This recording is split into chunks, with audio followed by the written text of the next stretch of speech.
La gente ya está llegando, ya somos...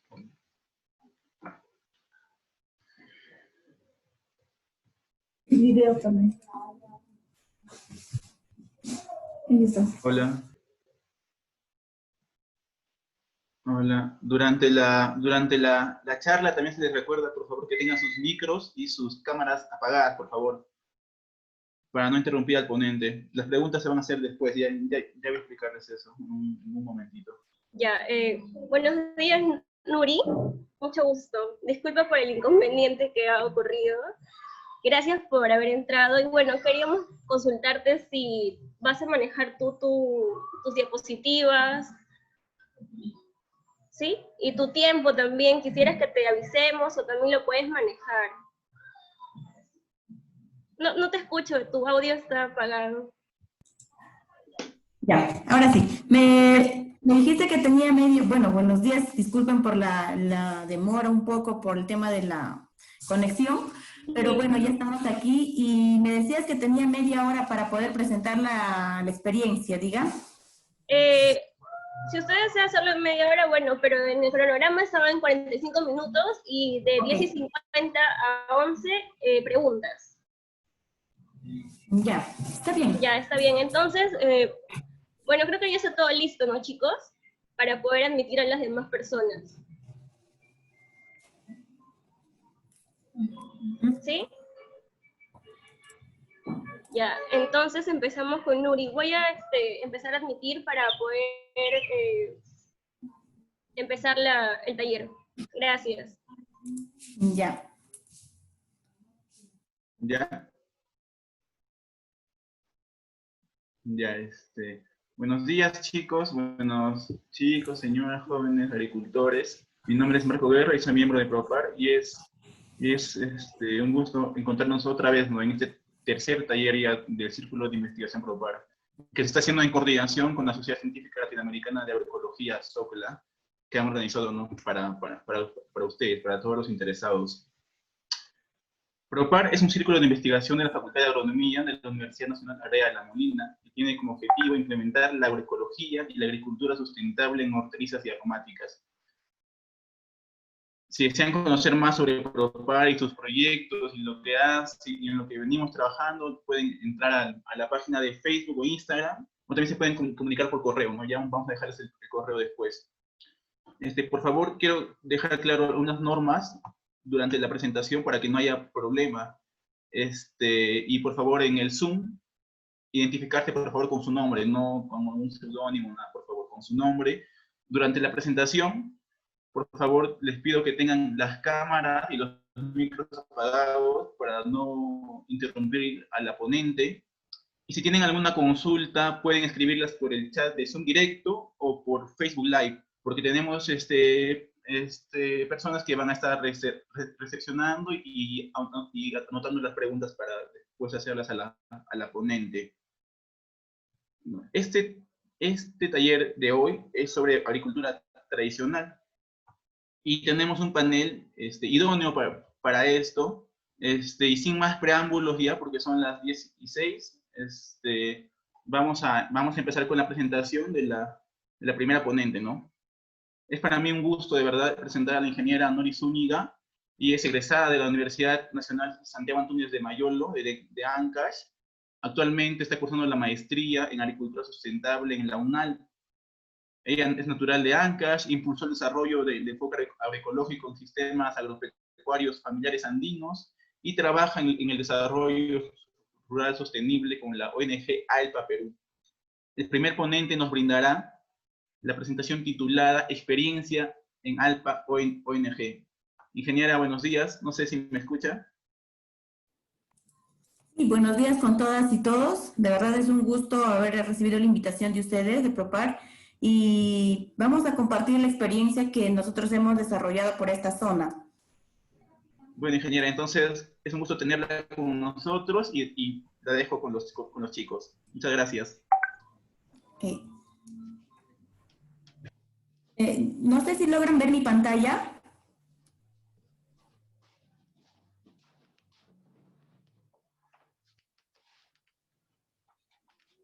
Hola.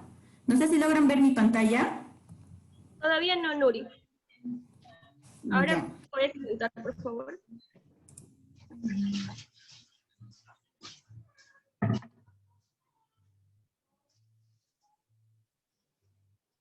Ok. Ahora sí, ¿cierto? Sí, ahora sí. Bueno, como les decía, buenos días con todas y todos. Yo soy Nuri Maguiña, trabajo en la ONG AIPA. Inicié como facilitadora agropecuaria en esta zona de Huaylas, en Ancash, y actualmente soy especialista en desarrollo comercial del proyecto Formagro, ¿no? Dentro de la ONG AIPA. Voy a comentarles un poco de la experiencia del proceso de desarrollo del sistema agropecuario familiar que hemos manejado nosotros en la zona de Huandoy, en Ancash. Como nosotros ya sabemos, se dice que el 97% de las unidades agropecuarias netamente están dedicadas a familias agricultoras, y como vemos es un alto porcentaje de las familias que tienen unidades agropecuarias dentro de todo el país. Eso nos lo dice Senagro, ¿no? En el 2012. También por otro lado tenemos otro dato que casi el 80% de los productos alimenticios que se tiene a nivel local, a nivel nacional, vienen de la agricultura familiar. Entonces, considerando ese punto de partida, vemos que las familias de las zonas rurales andinas son quienes vienen abasteciendo los mercados locales y nacionales, y hoy en pandemia se tiene esa evidencia ratificada, ¿no? Es por eso que nosotros iniciamos a trabajar el proceso de desarrollo sostenible en la zona de Huandoy, pensando en cómo estaban, porque nosotros les encontramos en el lado económico, les encontramos con mucha agricultura de autoconsumo. También llevaban una parte al mercado, pero generalmente no existía el consumo de hortalizas, por ejemplo. Era más los cultivos que sembraban en mayores áreas, como el zapallo, la papa, habas o yuco, pero no teníamos mucha diversidad de hortalizas en la zona de Huandoy. Entonces, partimos de ese lado, ¿no? Sin alto consumo de hortalizas, pero también vemos que Huandoy está ubicada en una zona que es el amortiguamiento del Parque Nacional del Huascarán. Entonces, el agua con los que ellos riegan sus cultivos proviene de la desglaciación de estas montañas, ¿no? Del Nevado de Huandoy, por ejemplo. En ese lado también veíamos la pérdida de la biodiversidad. Ya no existían papas nativas, por ejemplo, en esta zona, y sí tenía bastante presencia de las papas mejoradas, como es la variedad Yungay, por ejemplo. Pero las otras nativas ya de generación en generación se fueron perdiendo la costumbre de siembra porque empezaron a comercializar y a producir la otra variedad que es más comercial en la zona. También veíamos que ciertas técnicas que ellos usaban, técnicas tradicionales, también se fueron perdiendo, ¿no? Con el tiempo. Por ejemplo, los mismos saberes ancestrales que nos comentaban, ahora ya no lo realizaban, como por ejemplo, hacer las siembras en el contorno de las plantas, hacer separaciones con diversas especies dentro de los cultivos, dentro de la papa, poner algo de habas o algo de choclo, por ejemplo, se fueron perdiendo con el tiempo. También la falta de conciencia ante el cambio climático, ¿no? A pesar de que la zona de Huandoy está a los 3.100 metros sobre el nivel del mar, se veía el alto uso también de agroquímicos dentro de su producción, y no existía pues ningún tipo de uso de algún producto entomopatógeno o otro producto que ellos podían elaborar con sus propios recursos de la zona para poder hacer un manejo fitosanitario de sus cultivos. Muy aparte al tema más agrícola, en el lado social, Las familias son quechohablantes, con un nivel bajo de educación. Hay bastante desvalorización del mundo rural, del mundo andino rural, y sobre todo, como dicen, ¿no? La invisibilidad del rol de la mujer que tienen estas actividades también era evidente. Siempre en las reuniones que se tenía, pues la mayor participación era de varones y no de mujeres, por ejemplo. Entonces, viendo estos tres lados del enfoque de cómo se inició o cómo estuvo la comunidad, la zona de Huandoy cuando iniciamos, es que proponemos hacer todo un proceso de desarrollo, ¿no? Y bajo una metodología de trabajo, ¿no? De tener reuniones mensuales, por ejemplo, con la comunidad, de realizar acompañamiento técnico también a las familias dentro de su unidad productiva, y esos acompañamientos iban también pegados con algunas implementaciones según la necesidad de cada productor, productora o de cada familia, pero con un enfoque de corresponsabilidad, ¿no? A veces vemos que muchos programas realizan implementaciones, pero compran en gran volumen y en una sola compra van a la comunidad y les entregan, les empiezan a compartir a las familias, pero a veces a todos les dan como que por igual y no viendo mucho las necesidades. En nuestro caso hemos tenido bastante tema logístico para poder ver la mejor forma, ¿no? Si esta persona solo necesita 3 sacos de abono o de guano de corral, por ejemplo, y la otra necesita 10 por su magnitud de siembra, entonces teníamos que balancear y también dependiendo su avance. Si una familia avanzó con la preparación de terreno para esta semana, solo a esta familia le entregábamos los materiales o insumos porque avanzó en su preparación. Y si la otra familia o otro grupo avanzó para la otra semana, recién a esa semana le llevábamos la implementación. Entonces íbamos caminando acorde a cómo ellos también iban avanzando en sus labores. Y de verdad que eso nos ha funcionado muy bien. Vamos a ir viendo más abajo seguro las otras presentaciones, pero le hemos dado bastante fuerza a ese lado de corresponsabilidad en cada entrega, en cada trabajo, en cada actividad que hemos realizado con las familias, ¿no? Dentro del proyecto que les comento, esta experiencia que se llama Formagro, hemos trabajado tres ejes, ¿no? 3 líneas de acción: el lado formativo, el lado productivo, el lado comercial. Y si nos damos cuenta, son grandes ejes que tienen bastante relación uno con otro. El lado formativo, pues hemos realizado módulos. En un primer momento identificamos en la comunidad cuál era su prioridad del cultivo a desarrollar o a trabajar, y se identificó que manejaban bastante bien, por ejemplo, el cultivo de papa, de oyuco, pero querían ellos aprender más sobre las hortalizas. Entonces se decidió hacer el módulo de producción de hortalizas agroecológicas, por ejemplo, en esta zona de Huandoy, y es ahí, a partir de este módulo, que se empiezan a hacer los acompañamientos productivos también.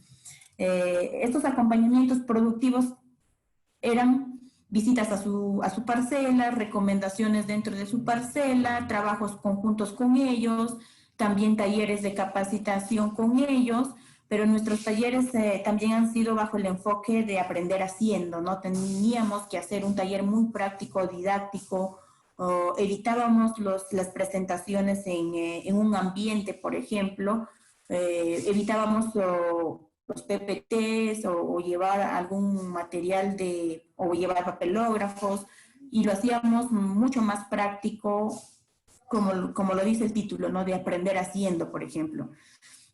Si teníamos que hacer caldo sulfocálcico, si teníamos que enseñar a cómo preparar el terreno, lo hacíamos juntamente con las familias en su campo. Y ahí todo ese proceso era de acompañamiento. Muy aparte, pues teníamos las reuniones mensuales, donde todas las personas interesadas en aprender, en que nosotros les visitemos, pues participaban en la reunión, ¿no? Era muy abierto a toda la comunidad, que todos estaban disponibles, todos tenían la posibilidad también de hacer parte de la reunión mensual, donde este espacio era para tomar decisiones, para tomar coordinaciones, o realizar algún tipo de petición para algún taller futuro, por ejemplo. Para eso nos servía bastante la reunión mensual. Y ahí se generaba responsabilidades, ¿no? Entonces, a partir de estas reuniones mensuales es que hemos generado bastante confianza y compromiso también con las familias. Después del eje productivo, ya teniendo la producción, digamos, pasamos ya al lado comercial. En el lado comercial, la zona de Huandoy siempre ha vendido productos frescos, ¿no? Como les decía, zapallo, arveja, oyuco, y lo vendían en el mercado de Caraz, en el campo ferial. No era en un puesto dentro del mercado, sino en las afueras del mercado. No sé si ustedes conocen, pues en la sierra, lo llamamos campo ferial, aquel espacio informal donde las familias bajan en un fin de semana o los días de feria, se acomodan y venden en unas mantitas, venden sus productos. De esa forma también ellos han comercializado siempre. Y ya con el proyecto hemos impulsado la formación de una feria agroecológica, ¿no? ¿Para qué? Para que tengan mejores condiciones también, una mesa, estén con un toldo y empezar a sensibilizar bastante al consumidor para que pueda comprar estas hortalizas agroecológicas más adelante. También en el lado comercial ya se ha hecho varios trabajos, ¿no? Como que tener una marca, formar una cooperativa, generarle valor agregado a sus productos frescos. Y todo es un proceso que a poco va entrando al mercado y también a la sensibilización al consumo local. Esos de manera general los tres ejes que se ha trabajado en esta zona como parte del proceso de desarrollo. Y entonces, viendo ya el... quiero ocultar. Ya, viendo ya el... sí, quería ocultar esto para poder verles mejor. ¿Ya ves? Ah. Ya, entonces, viendo ya la forma, la metodología que estábamos empleando y habíamos elegido hacer hortalizas en sí para la zona de Huandoy, es que nos damos cuenta y decimos, ¿no? En tantas visitas que hemos tenido, vemos que las familias no solo tenían cultivos y solo se iban a dedicar a las hortalizas, también nos empezamos a preocupar por sus otros cultivos y nos dimos cuenta que bastante se complementaba con la crianza de cuyes, por ejemplo, o de gallinas, por ahí algunos cerdos, algunos vacunos. Y ya empezamos a verlo, un proceso de desarrollo bajo un enfoque de sistema agropecuario, ¿no? Donde empezamos a comprender la relación entre los cultivos, las crianzas, la familia y todo su entorno. Es así, como les digo, ya no solo priorizábamos un acompañamiento o un trabajo en solo las hortalizas, sino vimos ya el tema fitosanitario, sobre todo de los otros cultivos, y sabiendo que en la zona andina, sobre todo, el principal problema del agricultor es el manejo de las plagas y de las enfermedades. Y es ahí donde le meten gran cantidad de agroquímicos y por eso nuestra preocupación también en el manejo de sus otros cultivos. ¿Cómo podríamos llamar solo hortalizas agroecológicas que se están produciendo de esa manera, pero sin embargo sus otros cultivos no le podríamos dar atención? Pensando en eso es que abarcamos un poquito más y también viendo el lado de su crianza, ¿no? De todas maneras, nos damos cuenta que dentro de su sistema familiar tienen crianzas, cultivos y otras actividades que son su fuente de ingreso económico, pero de ellos se prioriza cuál va a ser su producto, su mayor producto, que le va a generar mayor ingreso económico también, a dónde le damos más énfasis. En algunos fue la crianza de aves, por ejemplo, y en otros fue sus hortalizas, y en algunos otros fue su crianza de patos, por ejemplo, ¿no? Entonces se va haciendo un análisis por cada familia para ver la forma que le vamos a poder apoyar para que esta familia pueda llegar a una autonomía económica, por ejemplo. Dentro del sistema, como nosotros sabemos, vamos a tener varios componentes, ¿no? Tanto bióticos como abióticos. Dentro de ellos, el suelo juega una función muy fundamental para nosotros, porque va a ser desde ahí, nosotros pues los llamamos en el Ande las Pachamamas, ¿no? Que es la madre tierra, es ahí donde se hacen todas las labores agrícolas y también pecuarias. Por eso la gran necesidad de que si tenemos, por ejemplo, por este lado, la crianza de aves, de ahí vamos a sacar el estiércol, los residuos de esta crianza para incorporarle al suelo y directamente, dependiendo el cultivo, dependiendo la necesidad, o previo haciendo un compostaje para su incorporación, ¿no? Por otro lado, ya en la actividad agrícola igual va a haber siempre algún tipo de biomasa que se desecha, lo cual va a terminar como alimento dentro de la crianza de cuyes o también va a ser parte del compost que se va a elaborar y vemos que la pérdida es menor, ¿no? Vemos que la pérdida de energía tratamos de reducirla y de aprovechar al máximo todos los recursos disponibles y también que salen de cada actividad, ya sea agrícola, pecuaria o forestal.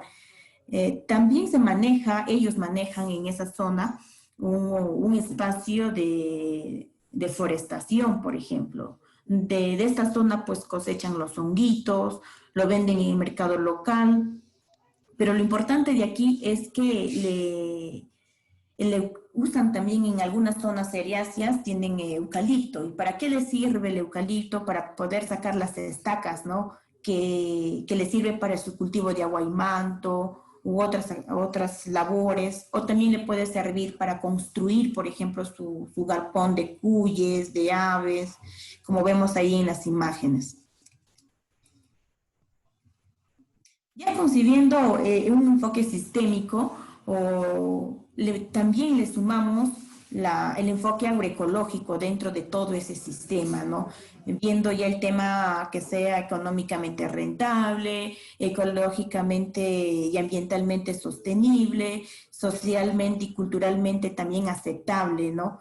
Entonces, nos vamos nosotros adaptando también a la forma de ver a su cultura, a su pensamiento. Nuestras reuniones generalmente eran en su idioma, y si, por ejemplo, yo sé el quechua, pero para hablar me dificulta un poco, estoy en ese proceso, todavía no domino, y íbamos entre dos compañeras o compañeros, y siempre decíamos, no, si no se entiende lo vamos a traducir, y quien habla quechua, si se puede conversar en quechua, lo hacemos, y nos amoldamos bastante a la forma de cómo ellos se reúnen, se organizan, también metiéndole los toques, ¿no? Por ejemplo, les dábamos la prioridad para que puedan hablar a las mujeres, de que ellas sean las que se expresen y no solo el varón hable.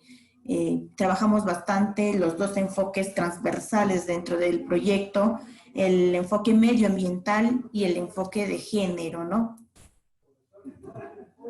Bueno, aquí un poco de definición, lo que nos dice de la agroecología Miguel Altieri, que se toma como una ciencia que aplica principios ecológicos, seguro, pero nosotros también lo concebimos como una forma de vida, ¿no? Si nosotros hacemos procesos de desarrollo con un enfoque agroecológico dentro de un lugar, de una zona, también tendríamos que en nuestra propia vida tomarlo como tal, como una forma de vida, de consumo, de acción dentro del diario vivir. Como sabemos, los principios de la agroecología pues es tener una agricultura como un agroecosistema natural que generalmente se da en el medio, de forma natural se regula la cantidad de plagas, enfermedades, y se usan mucho los recursos de la zona. adaptar los cultivos al medio también y no el medio al cultivo. Eso es lo otro importante que hay que considerar.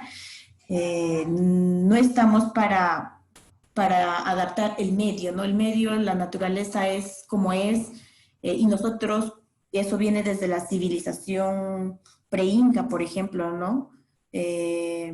Tenemos aquí la cueva de Guitarreros, que es la cuna, es el lugar donde se hicieron los primeros hallazgos de restos hortícolas, semillas de leguminosas, de calabaza también.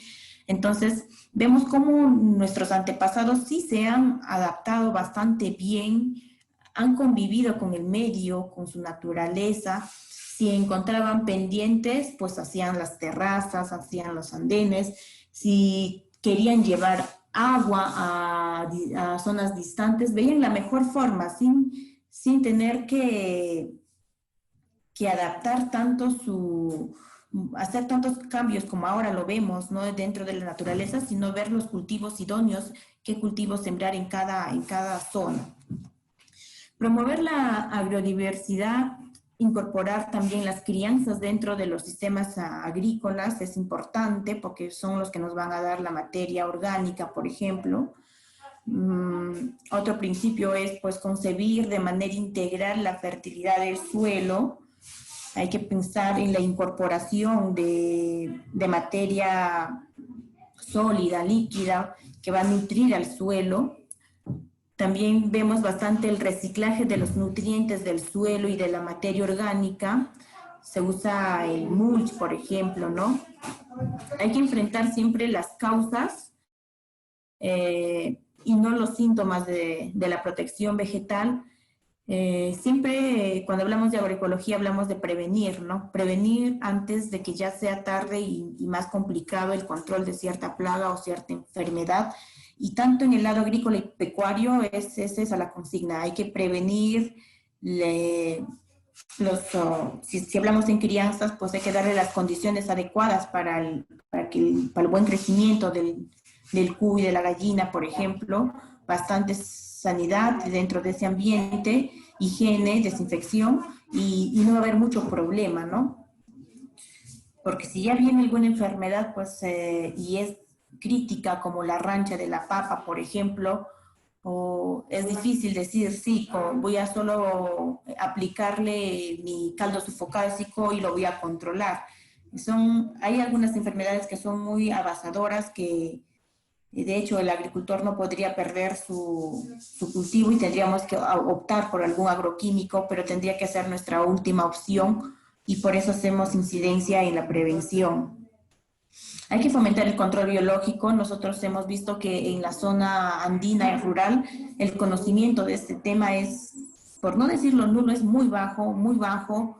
No hay participación de los actores públicos relacionados al agro para poder fomentar este uso, y quizás con el tiempo se va a masificar, ¿no? O ahora con el tema de la pandemia lleguemos a tener conciencia de las contaminaciones que hacemos a todo nivel, industrial, agroindustrial, productivo también, y podamos ver otras alternativas y no solo el facilismo del uso de que lo consigo rápido y disponible en el mercado, ¿no? También tenemos que conservar el agua, el suelo, que es fundamental. Para ello, pues, se priorizan los trabajos de implementación de riego tecnificado, por ejemplo, dentro de los biohuertos. Vemos que el riego por avenida, por sequía, es el que nos provoca mayor erosión. Tendríamos que ver la forma de evitar ese tipo de riego, por ejemplo. Ver qué especies podemos sembrar, hacer agroforestería también, lo cual va a retener de alguna manera la erosión del suelo, ¿no? Y sobre todo dentro de la agroecología, pues revalorar el conocimiento tradicional. Nosotros en todo este proceso de trabajo con la comunidad hemos hablado bastante de que ellos conocen y a lo que conocen agregar algo innovador, algo más de conocimiento, pero partíamos de una base que era su conocimiento, su saber previo, ¿no?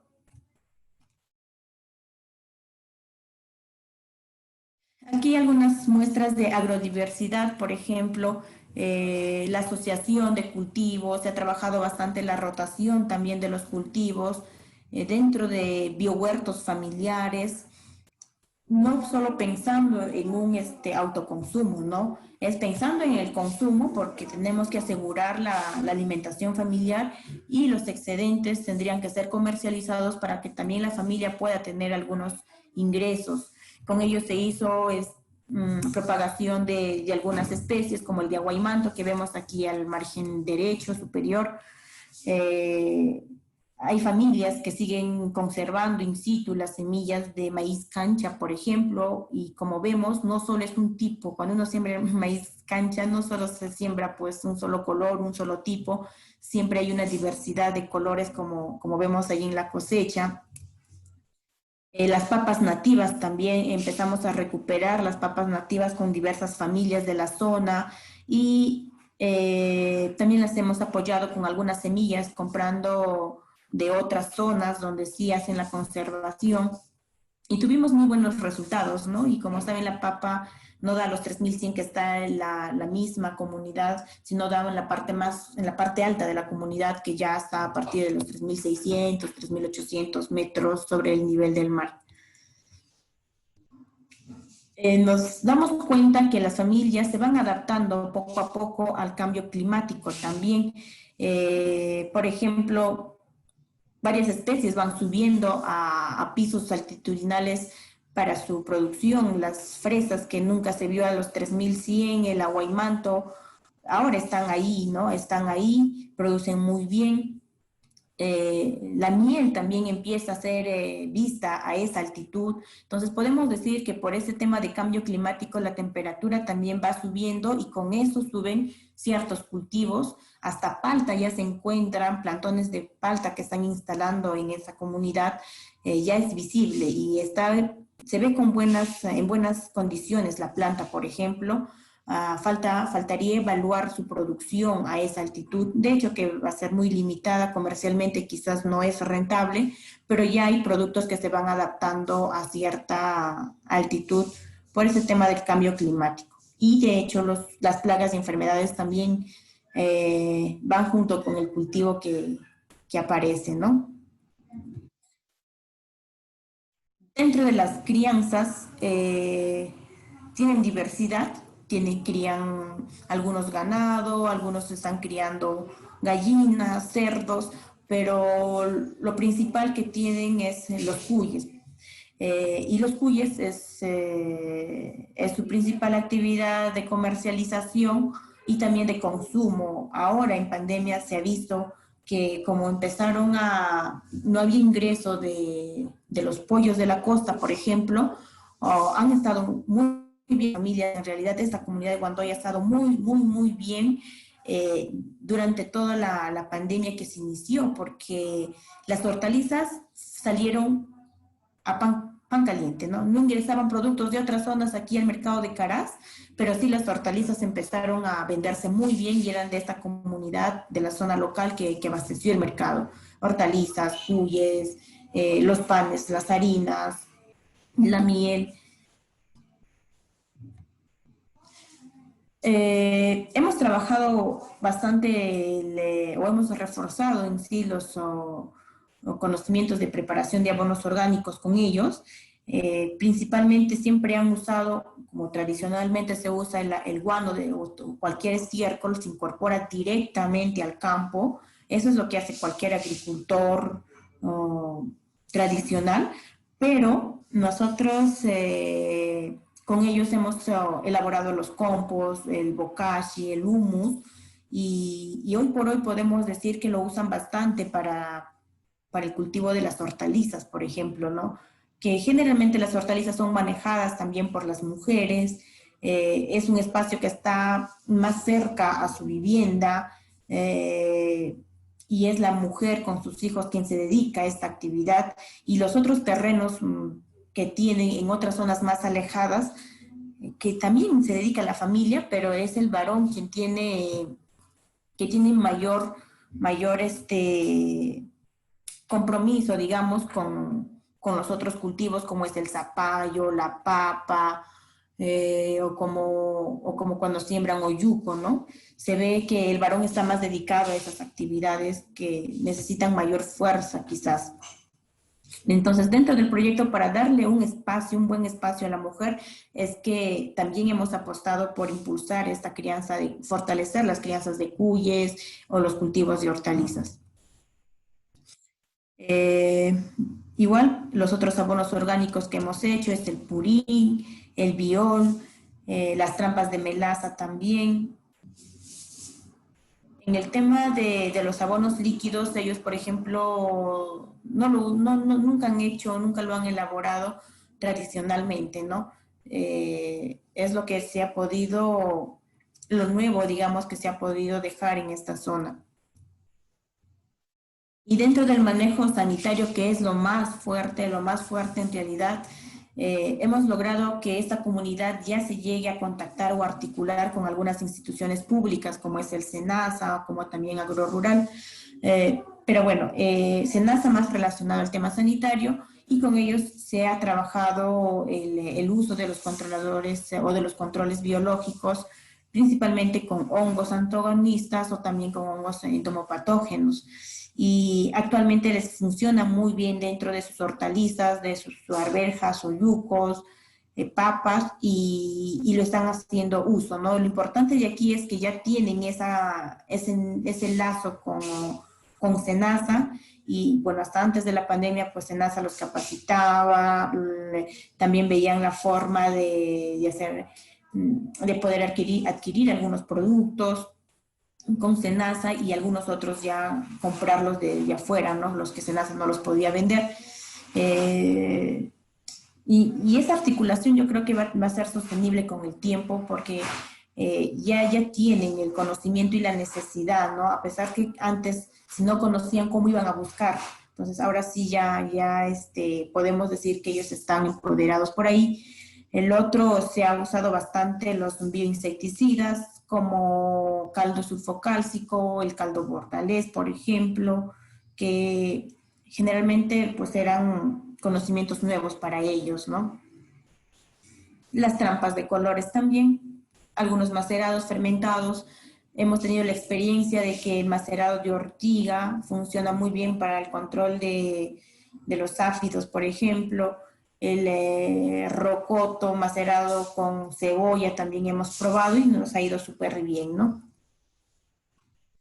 Dentro de la conservación del suelo y del agua, hemos trabajado implementaciones de riego tecnificado, riego por aspersión, riego por goteo, pero también dentro del módulo formativo hemos visto otras alternativas más didácticas, prácticas, fáciles de usar. Por ejemplo, un pequeño riego con una botella de plástico. Eso fue dentro del módulo, por ejemplo. Lo que sí lo que todavía se rescata y se valora es que de forma tradicional siguen manejando la preparación de su terreno, haciendo los roturados con bueno, acá le llamamos buey, con los arados. Y yo creo que es una forma donde el suelo no se compacta tanto, a diferencia que cuando entra un tractor, ¿no? Y hasta ahora, también por las condiciones geográficas de la zona, pues el arado les funciona muy bien. Hemos propiciado de cultivar hortalizas en camas altas o en camas bajas, pero haciendo un manejo de proporciones de terreno para evitar la erosión del suelo y un mejor control de plagas y enfermedades también. La agroforestería es muy evidente en esta zona. Se nota que al contorno, de forma natural, se ha formado este tipo de manejo, ya que en cada contorno de cada parcela pues siempre existen algunos arbustos o árboles. Acá conocemos a la zarzamora, por ejemplo, es muy nativa, muy andina, y crece en todos los contornos de cada parcela. Entonces vemos esa forma de división y proponemos, y también propiciamos de que eso no se debería quemar, perder, talar o eliminar, ¿no? Y pensar solo en un cerco inerte que sería de piedras o de adobe, y qué mejor que un cerco vivo. Finalmente, el cuidado de estos árboles les va a ayudar para, como les decía, darles algunos materiales para la elaboración de sus soportes para algunos cultivos, o si no también para poder elaborar galpones de cuyes, o también lo pueden vender como palos y generar una fuente de ingreso, ¿no? Por eso se propició la agroforestería en algunas partes, y en otros lados sí la silvopastura también, y la agroforestería. ¿Cuál fue nuestro punto de partida, no? Teníamos familias que tenían una crianza en galpones, como vemos aquí, pero también tenían muchas de ellas las crianzas muy comunes en jaulas pequeñas, donde siempre por la humedad los cuyes en cierta temporada se morían, y ahora ya tienen condiciones adecuadas, ¿no? Es la misma familia, por ejemplo, que vemos acá, cómo ha llegado a implementar su galpón, un galpón muy grande, porque el terreno es lo que sobra en el Ande, seguro, un galpón muy grande, con mejores condiciones también, y esto hace que use menor cantidad de insumos veterinarios para el manejo del... Ya habiendo reforzado todo el tema de los cultivos, el manejo, los talleres, las pasantías, habiendo llegado a esa etapa de fortalecimiento de capacidades y teniendo como resultado un buen producto, pues empiezan a surgir de forma natural ciertos emprendimientos, ¿no? Ya algunos jóvenes se animaron y estaban estudiando la carrera de agropecuaria en un instituto de aquí de la zona, y actualmente pues vemos emprendimientos, ¿no? Aquí como Johnny es quien se ve en la foto, él por ejemplo ahora cría pollitos tiernos y los vende a los 2 o 3 meses de cría, para que otras familias lo puedan criar ya para carne o para que pongan huevo, dependiendo. A veces él compra las criollas, a veces compra razas ponedoras, y es la comunidad a quien le abastece, ¿no? Anteriormente otras granjas también eran locales, pero muy pegadas a la forma de manejo de alto uso de insumos. Los criaban a los animales hasta cierta edad, y ya cuando la familia del Ande llevaba estos animales que estaban acostumbrados a harinas, a otros alimentos, no sobrevivían a esta altura de Wandoy, por ejemplo, ¿no? Simplemente les daba alguna enfermedad, llegaba la peste y morían. En cambio, Johnny hace todo el proceso dentro de su comunidad, y como que el animal se va aclimatando también a esa rusticidad, a ese frío, y salen buenos pollitos y tiene buen mercado, por ejemplo.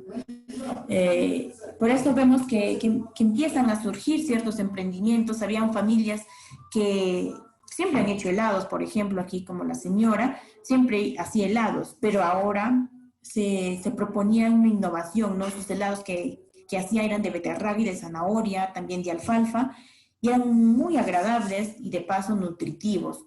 Entonces se trató de aprovechar al máximo los recursos de la zona, y también dejarles ese mensaje a las familias y a los jóvenes de que en estas condiciones rurales, andinas, siendo quechohablantes, tenemos todos los recursos como para poder vivir y vivir bien, vivir cómodos.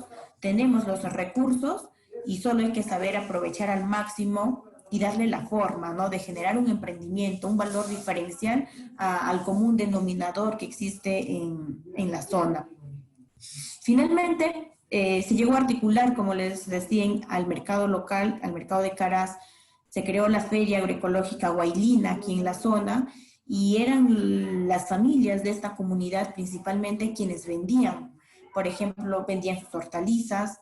Estas fotos son un poco antiguas de cómo vendían. Actualmente estamos trabajando la forma de presentar estas hortalizas, ¿no? Poniéndoles una etiqueta, una cinta, también que tenga una responsabilidad ambiental. Al momento de vender hay que sensibilizar a las personas. Las papas que estén en una mallita con una cinta y esas mallas sean devueltas al momento de volver a comprar el producto. Es todo un proceso en realidad. Ahora en el proyecto estamos en esta etapa como que final, trabajando bastante el lado comercial. Aquí vemos los quequitos, por ejemplo, estos son quequitos de zanahoria que el joven empezó a hacer en su comunidad y actualmente ya tiene una panadería y es su principal actividad económica para con su familia. Entonces vemos que los jóvenes tienen también esa oportunidad de generar sus propios negocios y sostener a su familia y quedarse en su zona, ¿no? Para no pensar solo migrar en la costa o pensar migrar para buscar un trabajo, y ahora ellos son los que crean su propio trabajo. Actualmente en la comunidad, las personas que iniciamos, como que 30 familias que iniciamos, hemos llegado a evolucionar y se ha formado una cooperativa. Ya tiene marca registrada en Indecopi, que se llama Cooperativa Agraria Ecoturística Nevado de Guandoy, por ejemplo, y impulsamos también, y siguen ellos en ese proceso de tener mermeladas agroecológicas o mermeladas de fresas y aguaymantos agroecológicos, y falta darle más fuerza y trabajar el tema de articulación. En ese proceso estamos, pero a la fecha podemos decir, ¿no?, que la experiencia de Guandoy queda como un modelo a nivel nacional de un proceso de desarrollo que es sostenible siempre y cuando se trabaje y se tenga en cuenta la forma de ver, de pensar y de sentir de esas familias, porque son ellos finalmente que van a quedarse con el proceso, y generarle articulación con las instituciones públicas, con su gobierno local, y darle las condiciones como que una feria, un espacio de venta donde se valore su forma de producción. Bueno, amigas, amigos, eso ha sido la experiencia que hemos tenido con la ONG AIPA dentro del proyecto Formagro aquí en la zona de Caraz, en la comunidad de Guandoy, y muy contenta de haber compartido con ustedes la experiencia. Señora Maguiña, buenos días. Muchas gracias por compartirnos la experiencia de la ONG AIPA. Sé que muchos se han sentido interesados y motivados, ¿no?, para seguir aprendiendo sobre estos ecosistemas, ¿no?, tradicionales. Otra vez le agradezco por la presentación y voy a dar pase a mi compañera Yesamín, que tiene las preguntas que algunos han hecho a través de las redes. Gracias. Hola, muy buenos días, ingeniera Nuri Maguiña. Mi nombre es Yesamín Lavi y en esta oportunidad seré su respectiva moderadora. Muchas gracias por la exposición brindada. Y a continuación tenemos algunas preguntas, que va a ser más o menos la ronda de preguntas de 10 minutos aproximadamente. Y esperamos que sus dudas sean resueltas. Comenzamos. Giancarlo Orellana.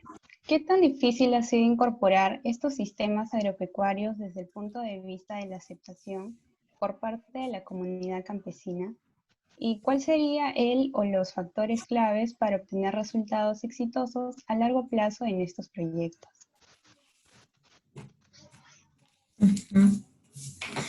En realidad, la gran dificultad, pues, en la zona rural es llegar a tener la confianza de las familias, porque uno puede ir con buena intención de querer trabajar, implementar la unidad productiva, hacer desarrollo, y si no tenemos datos reales de dónde partimos, o sea, no tenemos la línea base de dónde partimos, va a ser difícil ver hasta dónde podemos llegar o qué podemos hacer. Tener una línea de base nos va a ayudar bastante, pero esa línea de base depende de la información que nos da las familias. Y esa información te la da siempre, es veraz siempre en cuando uno tenga esa confianza y como metodología el hecho de tener reuniones mensuales, de tener un acercamiento horizontal con las familias, nos ha generado esa gran oportunidad de poder reconocer realmente sus necesidades y según esa necesidad, pues enfocar el proceso o darle énfasis a su actividad y apoyar a cada familia en realidad de la zona, ¿no? Y sí, los actores fundamentales aquí deberían estar las instituciones públicas, los gobiernos locales, para poder promover, porque son quienes dan el soporte y en algún momento cuando no hay una institución externa, son ellos quienes pueden dar algo de dinero para poder seguir haciendo acompañamiento, ¿no? Y quizás no solo dinero, sino también recursos humanos desde las gerencias de desarrollo económico, pueden brindar recursos humanos para que puedan tener acompañamiento a todas las familias de su ámbito. Es un trabajo bastante arduo con las municipalidades, muchos de ellos tienen la voluntad, el interés, pero algunos no tanto, ¿no? Y con la gran excusa de que no tienen presupuesto, pero no es un tema de presupuesto, yo creo que es un tema de voluntad política, voluntad de cada persona que asume responsabilidad de decisión, tendría que tener ese enfoque y esa apertura para poder brindar servicio a la comunidad.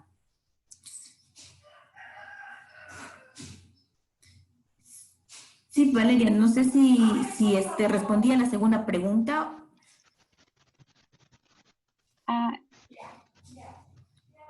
Muchas gracias por su respuesta, ingeniera. Bueno, vamos a pasar a la siguiente. Buenos días, ingeniera. En el proyecto o iniciativa se está haciendo un diagnóstico de mejora de la calidad de vida considerando los resultados obtenidos y si se podría trabajar con una visión empresarial sin dejar de lado el manejo agroecológico.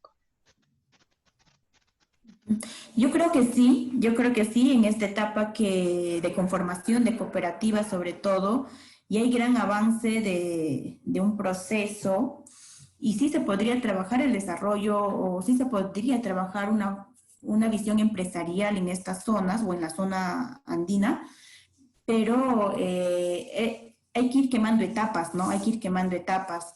Si ya se reforzó el lado productivo, ya se articuló sus productos al mercado local, pues hay que pasar a la otra etapa de transformación y de organización también. O sea, en toda zona andina lo que nos falta es organizarnos.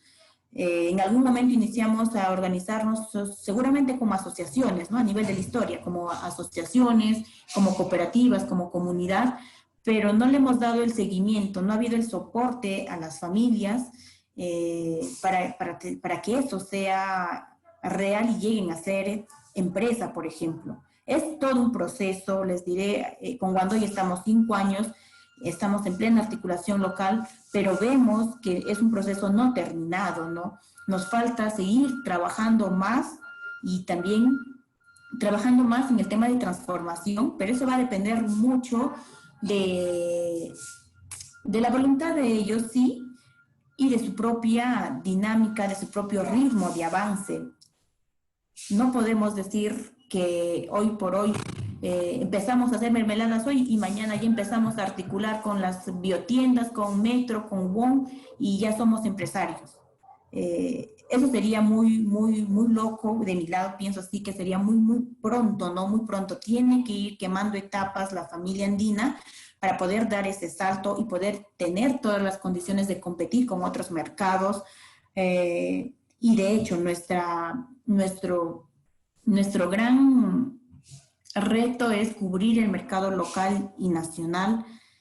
El de exportación, seguro que es posible llegar, pero si tenemos bastante que abastecer, aportar a la soberanía alimentaria del país, yo creo que un siguiente paso sería pensar en exportar, por ejemplo. Y si hablo de los mercados locales, me refiero a las biotiendas, a los campos feriales, a los mercados campesinos. todo ese espacio a nivel nacional mueve gran cantidad de dinero que no es formal, de hecho, no es formal. Cuando uno va a comprar zanahorias no te dan una boleta, por ejemplo, pero tendríamos que ver la forma de cómo les damos las condiciones para que ellos en algún momento sean formal, o quizás de forma tradicional, por toda una historia hasta la fecha, no se ha logrado, el Estado no ha logrado volver formal, por ejemplo, a estos espacios comerciales como los campos feriales, y es donde se mueve gran cantidad de dinero. Yo creo que es un trabajo bastante para desarrollar, solo pensando en ese espacio, y después con los transformados ver las biotiendas, ver otros espacios diferenciados, para que tengan también razón de producir, ¿no? Nosotros producíamos mermeladas según la demanda, pero ¿qué pasa? Una fresa que nos costaba 6 soles, por ejemplo, el pote de 250 de fresa agroecológica, pues esa misma cantidad de producto cuando vas al mercado común está mucho más barato y no puedes competir. Entonces, ahí es buscar mercados diferenciados donde sí las personas te pueden comprar y te pagan el valor del producto. Y también, bueno, competir con las grandes industrias, como sabemos, es otro tema, pero por lo menos ver mercados diferenciados para los productos, ¿no? Sí, Valeria. Muchas gracias por su respuesta. Bueno, hasta aquí tenemos la ronda de preguntas. Otra vez muchas gracias, ingeniera Nuri, y a todos los participantes. Gracias, Valeria. Estamos en comunicación, entonces, cualquier cosa, muchas gracias. Gracias, ingeniera, una vez más.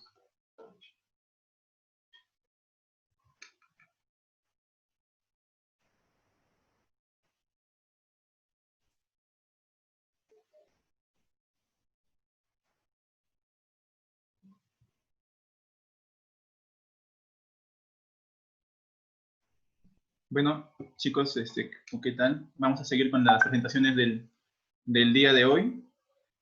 Y la segunda presentación está a cargo de la bióloga Marjorie Pancorbo, que es para mí un gusto presentarla, ¿no? Ella es bióloga de la UNAL, tiene orientación ecológica, su tesis en pregrado fue en etnobotánica, ha apoyado al proyecto de Centro de Investigaciones de Zonas Áridas de la UNAL, trabajó en el ámbito de consultoría ambiental, participó en el 2019 de la Academia Latinoamericana de Resiliencia en los Sistemas Alimentarios. Actualmente trabaja en la FAO, en el proyecto de Iniciativa Mundial para las Turberas, y es voluntariada en la red de Slow Food. Ella es Marjorie Pancorbo, molinera, y su presentación es sobre agrobiodiversidad y conocimientos ancestrales. Así que no sé si Marjorie ya está conectada. Sí, sí, está con nosotros. Marjorie, muchas gracias por estar con nosotros una vez más. Creo que ya se están preparando algunas veces. Nada, te dejo con los chicos y muchas gracias. Mucho gusto igual estar hoy día con ustedes. Gracias por invitarme nuevamente. Y bueno, quiero compartirles un poco mi experiencia con mi tesis, enfatizando en la agrobiodiversidad y los conocimientos tradicionales, que es el tema que me pidieron tocar hoy. ¿Me confirman, por favor, si pueden ver mi pantalla?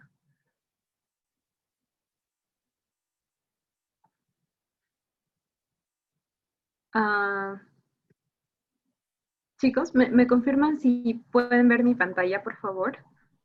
Sí se puede ver, Marjorie, todo bien. Genial, gracias. Entonces, como les decía, voy a abordar la agrobiodiversidad y los conocimientos tradicionales, pero a través, en realidad, de mi tesis, que hice para mi pregrado, que fue sobre las plantas comestibles silvestres en Huánuco, en 2 comunidades de Huánuco, en la zona de agrobiodiversidad de Kichki. Entonces, para empezar, hablando del escenario en donde yo pude realizar esta investigación, que fueron los Andes, como las montañas en el mundo, los Andes son fuentes de agua, de energía, de diversidad cultural y biológica.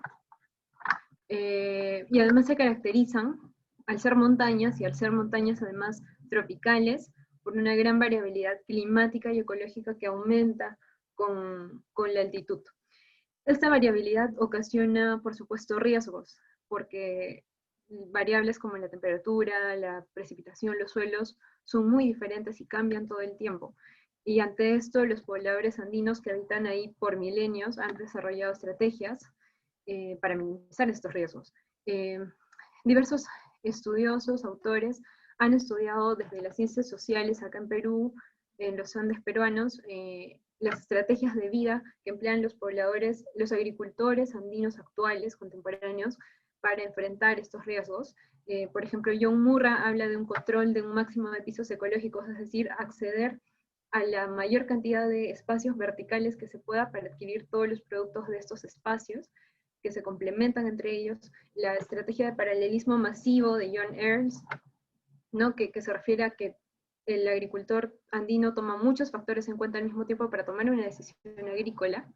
Y luego también tenemos a Víctor Manuel Toledo, que él es mexicano, y primero propuso esta estrategia de uso múltiple de apropiación de la naturaleza para Mesoamérica, que luego extrapola en realidad para todo el mundo, ¿no? Y lo que él dice es que en verdad todos los agricultores tradicionales del mundo que pertenecen a poblaciones indígenas diversifican los ecosistemas de los que obtienen recursos para garantizar que siempre tengan una provisión de recursos a lo largo del año.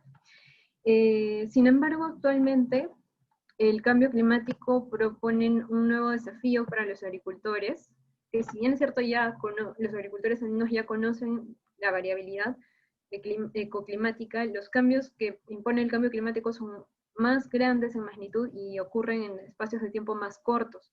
Entonces, y además están englobados en todo un proceso de cambio global, ¿no? que se refiere en realidad a todos estos cambios sociales, económicos, políticos muy rápidos que ocurren en nuestro planeta desde hace unas décadas. Y ante esto, el panel intergubernamental de cambio climático propone una serie de medidas, entre las cuales la adaptación se refiere a reducir la vulnerabilidad ante estos riesgos, ¿no? Y una forma de adaptación es justamente ampliar, ahí usan la palabra activos, yo voy a decir recursos, que se utiliza, que una población utiliza para subsistir. Entonces, nosotros en Perú tenemos muchos recursos que podemos usar para adaptarnos, ¿no? Que no estamos usando ahorita. De hecho, Perú, que los Andes peruanos, y en realidad todos los Andes, fueron considerados por Nicolás Aviló como un centro de origen de plantas cultivadas, uno de los 8 centros de origen que él identificó en todo el mundo. Nada más en Perú tenemos 5 animales domesticados, y Antonio Brack reportó en 2003 5.000 plantas útiles, que ahorita deben ser seguramente muchas más, ya han pasado casi 20 años desde este reporte de Antonio Brack. Y de esas 5.000 plantas útiles, casi 800 él documentó que eran alimenticias, de las cuales la mayoría, fíjense, eran silvestres, y la mayoría amazónicas. Bueno, la mayoría silvestres o silvestres que también se cultivan, ¿no? Ahorita vamos a ver más sobre esta definición de silvestres. Entonces, digamos, podemos decir que en Perú tenemos una gran agrobiodiversidad. ¿Pero a qué me refiero cuando hablamos de agrobiodiversidad? Usualmente, cuando escuchamos el término, nos pensamos en las plantas domesticadas, en los maíces, las papas, los frijoles que comemos a diario. Pero también, en realidad, de acuerdo al Convenio de Diversidad Biológica, la FAO y otras organizaciones, el consenso es que en realidad la agrobiodiversidad incluye a todos los recursos genéticos que sustentan las funciones de los agroecosistemas. Es decir, no solamente las plantas que están en la chacra o en el campo de cultivo, sino todos aquellos plantas, animales, microorganismos que están en el entorno mayor de la chacra y que permiten que el agroecosistema y que la chacra continúe existiendo. Y además también se habla de que la agrobiodiversidad incluye todas las interacciones entre los componentes físicos, como el agua, el suelo, y los sociales, es decir, las personas, y todo el conocimiento tradicional que tienen las personas, ¿no?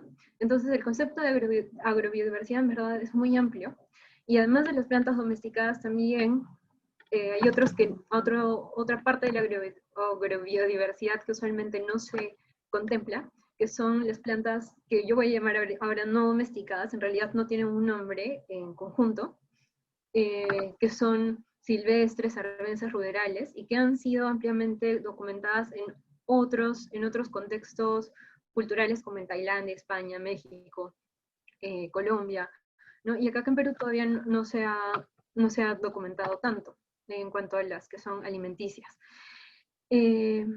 Entonces, para entender un poco mejor esto, de lo que estoy hablando cuando digo silvestres domesticadas, esta es una forma de clasificar a las plantas de acuerdo a su estado ecológico, o sea, cómo se desarrollan en un ecosistema, en función a su dependencia del hombre. Entonces, tenemos que, esta es una clasificación que viene desde la ecología, ¿no? Tenemos a las plantas silvestres, que no dependen nada del hombre, y que solamente están en hábitats que no están disturbados por los hombres, por los humanos, más bien. Las plantas ruderales, que son las que están en ambientes alterados, pero que no son manejados intensivamente, como son los caminos, las vías, los lugares por donde pasa el ser humano, y ahí aparecen estas plantas. Y las plantas arbences, que son los que los agrónomos llaman malezas, ¿no? Que son las que aparecen, entre comillas, espontáneamente en el campo de cultivo, en la chacra, y que dependen del hombre porque solo están en el campo de cultivo usualmente, pero no dependen completamente del hombre porque aparecen, como digo, espontáneamente, o sea, sus semillas se dispersan y crecen solas, ¿no? Y en el otro extremo ya, o sea, en el máximo de la tendencia del hombre ya tenemos a las plantas domesticadas, que son como por ejemplo la papa, ¿no? Que dependen enteramente del hombre para su dispersión de semillas, para que la planta pueda establecerse y crecer, y producir y reproducirse, ¿no? O sea, y dejar descendencia. Necesita de los cuidados del hombre para todo esto, y son las plantas domesticadas. Y entonces toda esta gama de plantas, también, o sea, toda esta gama de plantas se produce porque el hombre aplica diferentes formas de manejo sobre ellas, ¿no? ¿De qué hablo cuando digo manejo? Me refiero al aprovechamiento, cualquier acción para aprovechar, para conservar, para restaurar un recurso, o a cualquier acción de ordenamiento del paisaje para aprovechar un recurso. Entonces, en el caso concreto de las plantas, existe una forma de clasificación, hay varias formas, yo he tomado esta de un equipo de investigación de México que proponen esto para las plantas de México, que es el manejo in situ y el ex situ. Entonces, el manejo in situ se refiere al manejo de las plantas en el mismo lugar donde crecen naturalmente, o sea, en el hábitat donde se desarrollan naturalmente. Y va desde la recolección, es decir, tomar la parte útil de la planta y nada más. Pasa por la tolerancia, que es puede ser de dos formas la tolerancia, cuando se va a establecer un campo de cultivo en un lugar que antes no ha sido intervenido. Hay plantas que se dejan en pie a propósito, o sea que no se talan o no se quitan, no se limpian, porque se sabe que van a ser de utilidad. Y también otra forma de tolerancia se refiere a las malezas que no se deshiervan, o sea, las arbences o malezas que no se deshiervan porque se consideran de utilidad, que se mantienen en la chacra. También tenemos la protección, que se refiere a, por ejemplo, darle sombra a una planta, evitar que otros competidores crezcan cerca, todo esto para que no solamente se toleró la planta, o sea, no solamente se dejó en pie, sino además se aplican otras acciones para que la planta crezca o produzca de la mejor manera. Y el fomento o inducción, que se refiere ya a dispersar las semillas o los propágulos vegetativos de la planta, pero en el mismo ambiente donde la planta se desarrolló. Por otro lado, el manejo ex situ es a aplicar acciones de aprovechamiento, conservación, restauración, pero fuera de donde la planta crece, es decir, llevarla a otro espacio, a otro hábitat. Y dentro de estos tenemos el trasplante, que es decir, llevarse toda una plantita, todo un individuo a otro lugar, por ejemplo, del borde de un arroyo a la huerta, y la siembra y plantación, que es llevarse los propágulos vegetativos o sexuales, o sea, las semillas, ¿no? O pueden ser pedacitos de tallos, ¿no? Cualquier forma de preparación vegetativa, también a otro lugar. Lo mismo, de un ambiente silvestre a la huerta o a la chacra. O a veces, si es un arbense que crece naturalmente en la chacra, llevársela de la chacra a la huerta también se consideraría un manejo ex situ. Y todas estas formas, desde la tolerancia hasta todas las formas de manejo ex situ, se consideran un manejo incipiente de las plantas, ya que un manejo, digamos, más avanzado sería, o más intensivo, es el que se da ya en las plantas domesticadas, con lo que ya conocemos propiamente como la agricultura, ¿no? Que ya es generar todo un espacio creado por el hombre donde esta planta crece. Y con todas las labores agrícolas, ¿no? que se requieren para que la planta crezca. Entonces, para que ocurra el manejo, o más bien el manejo involucra toda una serie de conocimientos tradicionales, conocimientos ancestrales, que los agricultores heredan de generación en generación. A eso se refiere el término conocimiento tradicional, este conocimiento que se acumula a lo largo de muchos años en poblaciones que viven en un lugar por mucho tiempo, y que incluye todo este saber teórico y toda esta experiencia práctica que poseen estos pueblos. Estos conocimientos incluyen cómo se clasifican el ambiente o los recursos, las observaciones empíricas del medio, los sistemas de manejo de estos recursos. Y además, el conocimiento tradicional tiene 4 características. Es local, es decir, es propio de un lugar, de un medio, ¿no? Es colectivo, se comparte por todos los miembros de la comunidad, es diacrónico, es decir, cambia con el tiempo, es dinámico, y es holístico, es decir, es integral sobre el medio. Si bien hay personas que se especializan en plantas medicinales, ¿no? Y se les llama curanderos casos similares, en general el conocimiento tradicional suele ser muy holístico y muy integral. Y además el conocimiento local, sobre todo sobre las plantas alimenticias y sobre la alimentación, está muy relacionado al género, ¿no? Las mujeres son las principales proveedoras de alimento, pero también son las principales transmisoras de los conocimientos sobre los alimentos. Y ahí vemos algunas fotos de algunas amigas allá de Huánuco.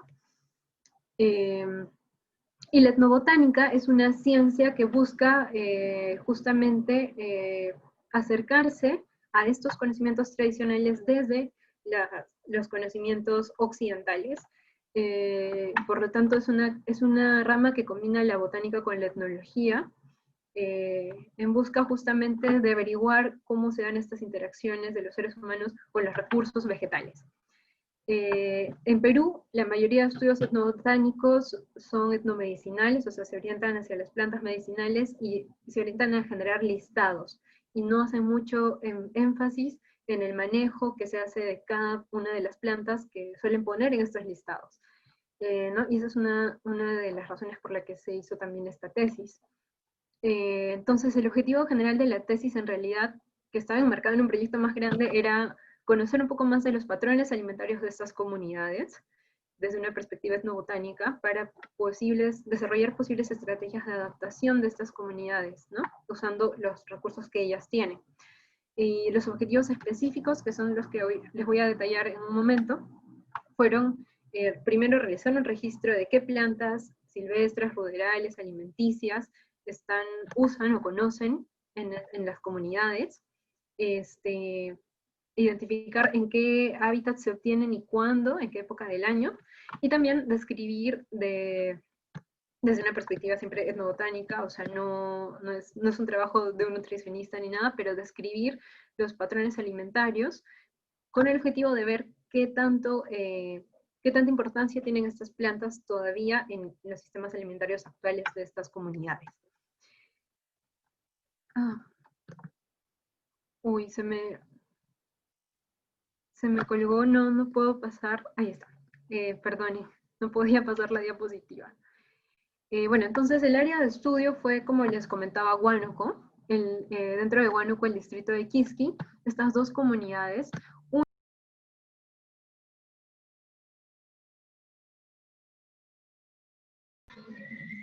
Marjorie, disculpa. Disculpe, Marjorie. Oye, tu micro está desactivado.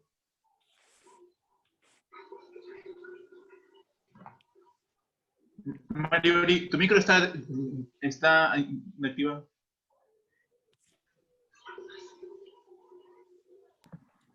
Ya, discúlpenme, hubo creo que un pequeño momento en que no podía ni cambiar las diapositivas y parece que desactivé mi micro accidentalmente. Ya me escuchan, ¿verdad? Ya, Marjorie. Ok. Ok, bien. Entonces, lo último que creo que no me escucharon, estaba diciendo que el área de estudio fueron dos comunidades en Huánuco, en el distrito de Quisqui. Una de ellas llamada San Pedro de Cani, que se orientan a producir, o predomina más el cultivo del maíz, generalmente variedades nativas del maíz, que está más o menos a 2.800 metros sobre el nivel del mar, y la otra, Santa Rosa de Monte Azul, que está mucho más arriba, como a 3.500 metros, e incluso más arriba, y que lo que producen principalmente son las papas nativas. Ambas están en la cuenca de Mito, ahí vemos la ubicación de ambas, y bueno, este es un mapa muy grueso de la vegetación, de acuerdo al mapa de cobertura vegetal del MINAM, y a la derecha ven en realidad las formaciones vegetales que identifiqué yo en el campo de acuerdo a la clasificación de Weber-Bauer, ¿no? Como en toda la sierra tienen una época seca y una época húmeda, la época húmeda entre enero, febrero, marzo, abril, y además es importante mencionar que ambas comunidades son parte de la zona de agrobiodiversidad de Quisqui, o Quisqui, que el gobierno regional de Huánuco declaró en 2014 a través de una ordenanza regional cuando todavía no existía reglamento para la ley de zonas de agrobiodiversidad, y el gobierno regional de Huánuco igual se animó y la declaró de esta forma, lo cual definitivamente creó un precedente, ¿no?, para las zonas de agrobiodiversidad en general, y este es el registro de ecotipos de los cultivos que hay en Quisqui, que se hizo justamente para el expediente técnico que sustentó la creación de la zona de agrobiodiversidad. Sin embargo, a pesar de toda esta diversidad, ¿no?, vimos ahí como 600 ecotipos de papa, 400 de maíz, a pesar de ello, Huánuco y en concreto el distrito de Quisqui, que si ven acá mi cursor es el número 6 en este mapa, según este mapa de vulnerabilidad ante la inseguridad alimentaria, ante fenómenos naturales, que elaboró el Programa Mundial de Alimentos en 2015, el distrito de Quisqui tiene un nivel de vulnerabilidad muy alto a la inseguridad alimentaria, ¿no?, lo cual es preocupante. Además de que la población tiene problemas de desnutrición y como es común en la sierra de nuestro país. Ok, otra vez no puedo cambiar de diapositiva. Ahí está. Entonces los métodos que usé son algunos que son muy comunes en los estudios etnobotánicos. Iniciamos con un muestreo bola de nieve, que se refiere a un tipo de muestreo no probabilístico, en el que se inicia con una familia o persona conocedora del tema que se quiere investigar, en este caso los alimentos, las plantas alimenticias del monte, y luego se le pide a ellos, o a la familia o a la persona, que se recomiende a otras familias conocedoras, y a esas familias se les pide que te recomienden a otros y a otros, y por eso se llama bola de nieve, porque va creciendo el número de la muestra según uno va buscando y explorando los conocedores en la comunidad, o en las comunidades, pero siempre recordando que es un muestreo no probabilístico, ¿no? O sea, que estos resultados no se pueden extrapolar a toda la población, porque la muestra no fue elegida al azar. Luego se realizaron listados libres, que es pedirle a las personas que por favor te dicten todas las plantas comestibles que se acuerden, ¿no? Y los listados libres sirven para luego hallar un índice que se llama de prominencia cognitiva, que es como ver qué plantas son las más importantes, en base a las plantas que fueron listadas primero, en los primeros órdenes, y las plantas que se listaron más veces. Y también permite más o menos ubicar qué personas son las más conocedoras, viendo cuáles listan más número de plantas. Entonces, con estas personas más conocedoras se realizaron un jurado, en las que ya se les preguntó a más profundidad sobre cada planta que habían listado en el listado libre, y caminatas etnobotánicas con estas personas también, bueno, con las que podían y tenían tiempo, que es ir al campo a recolectar con ellos las plantas, ¿no? El cuadrito muestra con cuántas personas realicé los listados libres, las entrevistas y las caminatas, y las V son los varones y las M son las mujeres, tratando, como ven, de hacer énfasis en las mujeres, ¿no? Y bueno, para ver un poquito los patrones alimentarios, en las entrevistas también aprovechamos para preguntarles sobre todos los otros alimentos, cantidades, frecuencias, algo muy superficial, pero que nos sirvió bastante para ver el papel de las silvestres en todo este patrón alimentario, y además con estos datos de las cantidades y las frecuencias de consumo se pudo calcular más o menos el aporte de los diferentes alimentos en cuanto a kilocalorías, carbohidratos, proteínas, hierro, en base a las tablas de composición de alimentos del CENAM, y en base también, en el caso de las plantas silvestres, de las de estudios, de artículos científicos sobre los aspectos nutricionales de estas especies. Esto también se trianguló con, o sea, cuando digo triangular es complementar, ¿no?, con otra metodología, con otros talleres, en los que a través de grupos focales se hicieron listados participativos, es decir, el mismo listado que se le pidió a cada persona por separado, que lo hagan juntos, mapas participativos, en los que ellos dibujaron los principales espacios de la comunidad y ubicaron más o menos de dónde obtienen diferentes plantas, calendarios también que hicieron juntos de sus cosechas y de las principales plantas silvestres, y líneas de tiempo para explorar un poco cuál es la perspectiva de ellos, de cómo ha cambiado el consumo de estas plantas con el tiempo, ¿no? Si antes las consumían más o menos, y por qué puede ser esto. Entonces, algunos resultados principales fueron que documentamos 142 especies, que no es poco, pertenecientes a 43 familias, aunque hay que rescatar que en Monte Azul, que es la comunidad que les decía que está más arriba, y los que son paperos, hay casi el doble de plantas documentadas que en Cani, que los maiceros, y hay unas 36 plantas que se documentaron en ambas comunidades. De estas plantas, la gran mayoría eran nativas, aunque también habían algunas introducidas, que también son importantes, y algunas de ellas son parientes silvestres, es decir, que son del mismo género que varios cultivos que tienen ahí, por lo menos son del mismo género. Y también aquí podemos ver en este cuadro de la derecha, gráfico de la derecha, el estatus ecológico, ¿no? Si bien hay plantas que son exclusivamente silvestres y arbences, también vemos que esta clasificación no es excluyente, perdón, porque hay plantas que se comportan como arbences y como silvestres, hay plantas que se comportan de las tres formas, arbences y ruderales, etc. Aunque la gran mayoría eran nada más silvestres. En cuanto a las partes usadas, vimos que utilizaban bastante las ramas, sobre todo para las infusiones, las hojas para las verduras, o los guisos, frutos, raíces, y bueno, y otras partes también, en menor medida. Y las principales categorías de uso identificadas fueron las bebidas. ¿Por qué? Porque decidimos incluir las infusiones debido a que son una parte importante de los desayunos, almuerzos, la cena, las infusiones generalmente de plantas que ellos consideran que tienen propiedades digestivas, también los refrescos, que son las bebidas frías, ¿no? Que también acompañan las 3 comidas del día. Algunas plantas para saborizar la chicha. Otra categoría que se identificó fueron las verduras, es decir, las plantas usadas en sopas, en guisos, en ensaladas.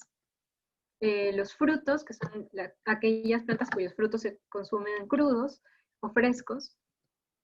Y bueno, otras categorías que se identificaron, pero en menor medida, fueron los dulces y condimentos, es decir, plantas que se usan para mermeladas, para hacer el ají que acompaña las comidas, para saborizar los dulces y para saborizar las comidas saladas, que son los condimentos, ¿no?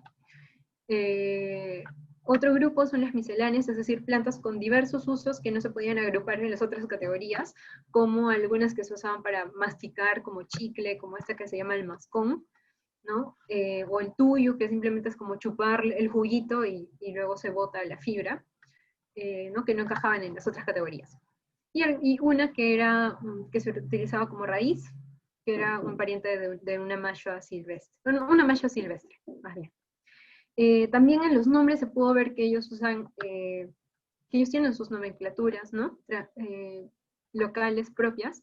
Por ejemplo, se usan mucho las hembras y los machos para diferenciar plantas las más grandes y con colores más intensos suelen ser los machos, y las más pequeñas o más delgadas y que tienen flores blancas o frutos menos coloridos son las hembras. Las pachas, que son plantas muy parecidas a otras, pero que crecen pegaditas al suelo, ¿no? Entonces, por ejemplo, tenemos la muña, y una muy parecida a la muña, pero que incluso es otro género, otra familia, y crece muy pegadita al suelo, le dicen pachamuña, ¿no? Pachamuñá. Y así, tenemos las otras clasificaciones que creo que por cuestión de tiempo las voy a pasar ahorita. Pero quería mostrar que también pudimos observar esto, ¿no? Que la nomenclatura tradicional a través de los nombres locales. Ahora, también se les preguntó quién les enseñó sobre cada planta. Cuando hablamos en las entrevistas de cada planta, les pregunté, ¿y quién te enseñó, no? Sobre cómo se usa o cómo se maneja esta planta, y la gran mayoría respondía que la mamá, ¿no? Y entonces volvemos al tema de que las mujeres son las grandes transmisoras de estos conocimientos. En cuanto al manejo, la gran mayoría son plantas simplemente recolectadas, y esto es una constante en los estudios, en las investigaciones que estudian el manejo, las formas del manejo. Siempre la gran mayoría son simplemente recolectadas. Otra gran parte son toleradas, generalmente arbences que no se deshiervan, como esta calandriña que está ahí al lado de una papita. O sea, en verdad está en la chacra de la papa y la han dejado ahí y la usan para guisos o como verdura. Algunas plantas que son fomentadas o inducidas, o sea que en este caso que se dispersan sus semillas. También otro buen porcentaje, casi un 10% de plantas que se trasplantan, como el cerezo, el Prunus cerotina, que en Cusco le decimos capulí. Hay un bueno que le dicen cerezo, que en este caso es un cerezo que han puesto en la puerta de una casa. O el chincho, ¿no? El Tagetes elíptica, que crece alrededor de los caminos, a veces hasta crece como silvestre, pero que es muy común que se lo lleven, que lo trasplanten al huerto para tenerlo a la mano, para cocinar. También, como siempre, plantación, observé la siembra a partir de la semilla del sauco, del Sambucus peruviana, que en este caso, miren, se lo han llevado hasta el pajonal, y ahí creció. Y también es muy común esa es la plantación a partir de un tallo. Y también la siembra por semillas del Cyclantera brachybotrytis, que es un pariente silvestre de la caigua, que es muy común, que crece como maleza en las chacras, y se le llevan al huerto. Y los hábitats de obtención de estas plantas, en los hábitats antropogénicos, o sea, chacras, huertos, caminos, sobresalen las chacras. Hay muchas arbences que usan para la comida, y también en los hábitats naturales sobresalen la sabana pluvifolia y el pajonal de puna. En cuanto a las épocas de obtención, algunas se obtienen todo el año, no, casi la mitad se obtiene todo el año, y algunas solo en época seca, algunas solo en época húmeda. Y en cuanto a la importancia de la dieta, como les decía, preguntamos por los alimentos en general, los cultivos, las compras, las crianzas, y como ven, en cuestión de número, es decir, cuántos alimentos cazan y pescan, cuántos alimentos compran, cuántos alimentos crían, en cuestión de número de alimentos, la recolección le gana a todos, ¿no? Porque conocen un montón de plantas que se pueden recolectar para comer. Acá cuando digo recolección me refiero en general a todas las formas de manejo. Era para ponerle un nombre a esta categoría, ¿no? Sin embargo, o sea, si bien les había dicho que la recolección le gana a todas, y como les dije al inicio de los resultados, se identificaron más de 100 plantas alimenticias silvestres, salvajes y rurales en una de las comunidades y cerca de 60 en la otra. En realidad, cuando se les pregunta a los agricultores con qué frecuencia las comes o en qué cantidad las comes, solamente unas 13 se comen con regularidad, es decir, conocen que se pueden comer un montón, pero solo están comiendo ahorita activamente algunas, ¿no? Que son más o menos las que pongo ahí. Entonces, bueno, lo cual es algo preocupante.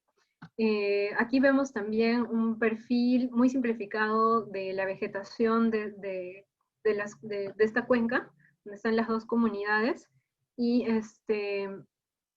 los alimentos que se obtienen de cada espacio y también de cada piso altitudinal.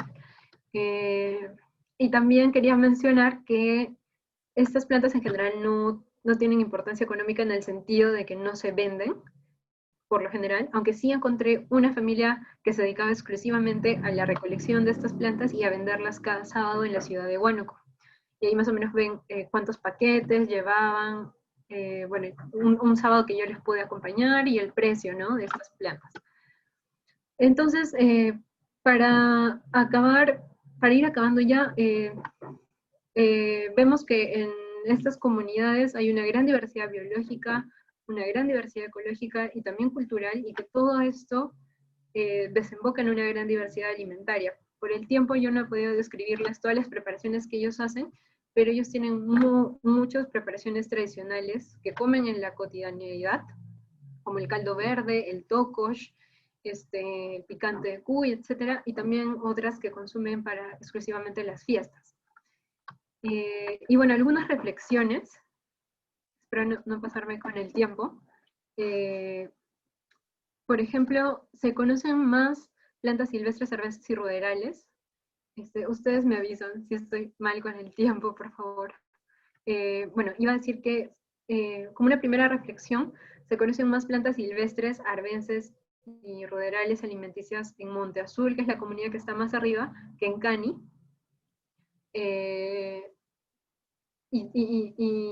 Y esto puede ser debido a algunos factores, por ejemplo, que ellos mismos dicen que las personas que viven más alto usualmente conocen más, y a las que viven más abajo les llaman payacas, ¿no? Y siempre dicen, esos payacas no saben nada, ¿no? O sea, los de abajo no saben nada.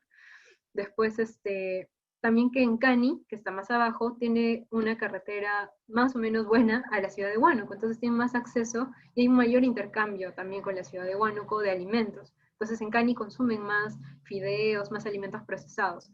Y además la vegetación en San Pedro de Cani, que está más abajo, está mucho más intervenida que la de Monte Azul, entonces hay menos espacios, digamos, no intervenidos cerca a las casas o a las chacras de donde puedan sacar estas plantas, ¿no? Entonces, si bien las mujeres, hemos visto que las mujeres transmiten este conocimiento a los hijos, hay una influencia de la cultura occidental y de la migración que pone en peligro este conocimiento, porque ya no están consumiendo todas las plantas que saben que podrían comer.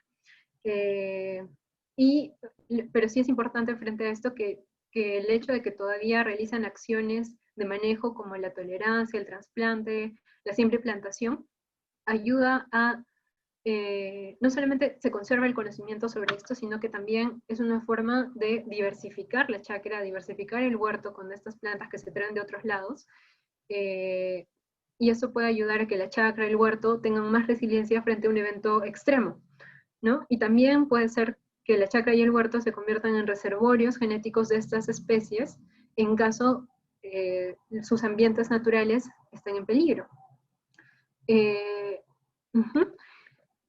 Entonces, la recolección persiste, aun cuando ya hay otras actividades. Por ejemplo, en Cani no solamente son agricultores, muchos trabajan también para minería, están en el sector transportes, pero siguen realizando la recolección. ¿Y por qué no?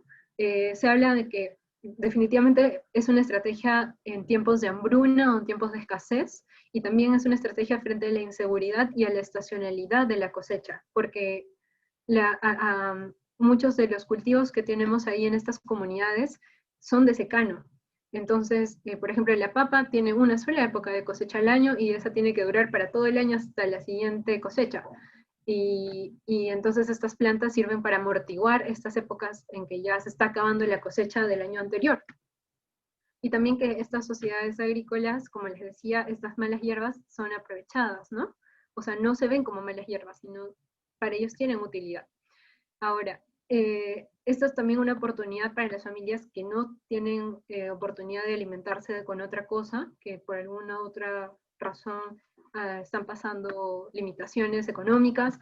También al proveer mayores recursos para el sistema agrícola, esto puede contribuir a que los agricultores tengan una mayor independencia respecto al mercado en general.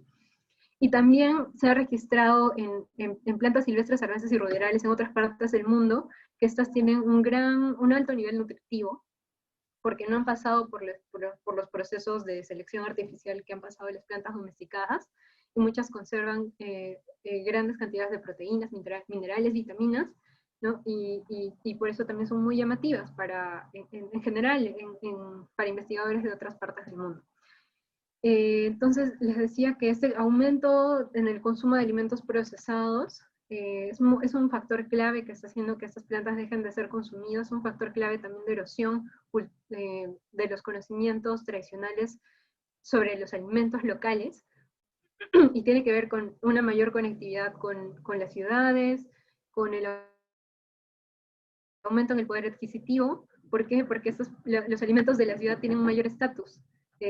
Cuando un agricultor de repente logra tener algún acceso monetario, es característico de alguien de mayor estatus poder comprarse fideos o arroz de la ciudad y ya no consumir estas plantas. Y estos son complejos que vienen incluso desde la colonia, ¿no? Ya Antúnez de Mayolo reportaba este complejo y le puso un nombre, el complejo de la Yuquita, ¿no? El menosprecio para las personas que se alimentan de lo que el campo produce solito. Y bueno, entonces, otra reflexión también que tiene que ver con lo que les comentaba antes es que faltan estudios nutricionales de estas plantas. Yo cuando busqué no encontré de varias, no pude encontrarlos. Y en general, estos patrones de alimentarios que hemos descrito, ¿no? El hecho de que los agricultores incluyan cultivos, crianzas, alimentos comprados, alimentos recolectados en sus dietas, evidencia que hay esta diversidad de estrategias que que describí al inicio, ¿no? Que habían descrito ya John Ernst, John Murra, que describe Víctor Manuel Toledo para los pueblos indígenas del mundo. Y entonces, ya para concluir, estas plantas que forman parte de la agrobiodiversidad y que no solemos ver, son un potencial complemento de la dieta nutricional y de la dieta local, y también no solamente por los problemas de nutrición que pueden tener nuestros hermanos allá en el campo, sino también porque pueden amortiguar la falta de recursos en caso haya un evento climático extremo, ¿no? Y sí, eso era lo que quería comentarles hoy, y muchas gracias.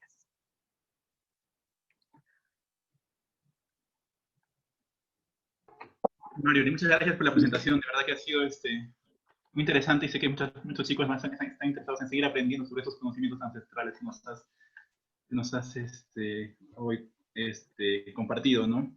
No sé si hay alguna pregunta de Iesa o de la moderadora. Buenos días, Marjorie Pancorbo. Mi nombre es Yesamín Lavi y en esta oportunidad seré su moderadora. Vamos a empezar con la ronda de preguntas. Bueno, la primera es de Marco Guerra. ¿Por qué cree que sistemas con alta biodiversidad parecen tan pobres económica y socialmente? Ok, es una pregunta muy compleja. Hablando concretamente de estas comunidades y de la zona de agrobiodiversidad de Kichki, ocurre que como son sistemas muy diversos y muy difíciles, no se puede producir en masa. Y lamentablemente ahorita nuestros mercados están abarrotados de productos que se producen en grandes extensiones de monocultivos y que por lo tanto tienen precios muy bajos. Y entonces la producción de, por ejemplo, de estas papas nativas, de los maíces que tienen en cani, incluso la recolección de estas plantas, no compite con los precios de los productos que vienen de la agricultura convencional. Creo que eso es en gran parte el motivo. Ellos están intentando buscar otras formas de otras actividades económicas como el turismo. Lamentablemente con la pandemia cualquier intento se ha visto mermado. Cada año realizan el Mururaimi, que es una fiesta, la fiesta de las semillas en quechua de Huánuco, Mururaimi, que es una feria en la que usualmente asisten personas de todo el Perú, incluso extranjeros, que este año no ha podido haber. Entonces, falta un programa económico para este tipo de cultivos, como decía el anterior ponente, ¿no? Buscar tal vez nichos especializados, y eso que ellos lo han hecho. Yo sé que hay productores de la zona de agrobiodiversidad de Kichki, que incluso llegaron a comercializar sus productos en Wong, pero lamentablemente lo hicieron a través de la certificación orgánica y no pudieron continuar porque fue nada más un proyecto que les financió la certificación orgánica, y luego cuando se acabó el proyecto, se acabó el financiamiento, ya no había cómo pagarla. Y también, por ejemplo, ellos denunciaban que, o nos comentan que los supermercados no te pagan cuando tú les das el producto, te lo pagan después. Entonces, era para ellos insostenible llevar los productos sin el pago, ¿no? O sea, toda una serie de cosas, de factores que hay que analizar muy bien y hay que ver qué propuestas se pueden hacer para ayudarlos. María dice, perdón, una pregunta tenía yo, perdón, Yesa. Muchas gracias, licenciado. Adelante, Marco. Cuando uno estudia los conocimientos ancestrales, son conocimientos como que particulares, no son conocimientos científicos. Y si yo quiero estudiar no sé, pues desde la academia, estos conocimientos, el método científico tal vez no es adecuado, ¿no? Para analizarlos, para estudiarlos. Entonces, ¿cómo puedo estudiar estos conocimientos? Ok, sí, entiendo. Desde la ciencia occidental, ramas como la etnobotánica, los mismos etnólogos, intentan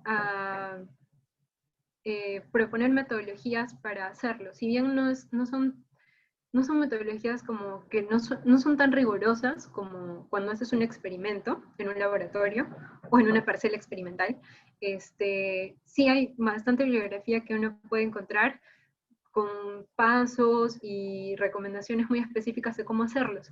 Ahí les mostré, por ejemplo, algunos métodos que yo usé. Este método de los listados libres es algo bastante utilizado para un primer acercamiento, de las entrevistas semiestructuradas, ¿no? Que es en realidad preparar un guión de preguntas que tú quieres, sobre lo que tú quieras conocer, y básicamente es grabarlos pidiéndoles autorización, ¿no? Todo lo que te respondan, porque ellos te pueden responder pues en horas, ¿no? O en todo un día que has salido con ellos al campo, a la chacra o a pastar, y luego uno tiene que escuchar otra vez y revisar otra vez sus notas, ¿no? existen los talleres participativos, los grupos focales, ¿no? Que ellos juntarlos y ver cómo, o sea, ellos te responden una cosa cuando están por separado, y es confrontar lo que te respondieron solitos con lo que te responden cuando están en grupo, ¿no? Y ahí, por ejemplo, se pueden identificar si a una misma planta le dicen de varias formas, diferentes agricultores, o sobre una misma planta hay alguna discrepancia en cuanto al conocimiento, no sé, le vamos a alguien y dice, ay, no, yo sabía que esto servía para algo, y el otro no, para esto, y es una forma de triangular la información.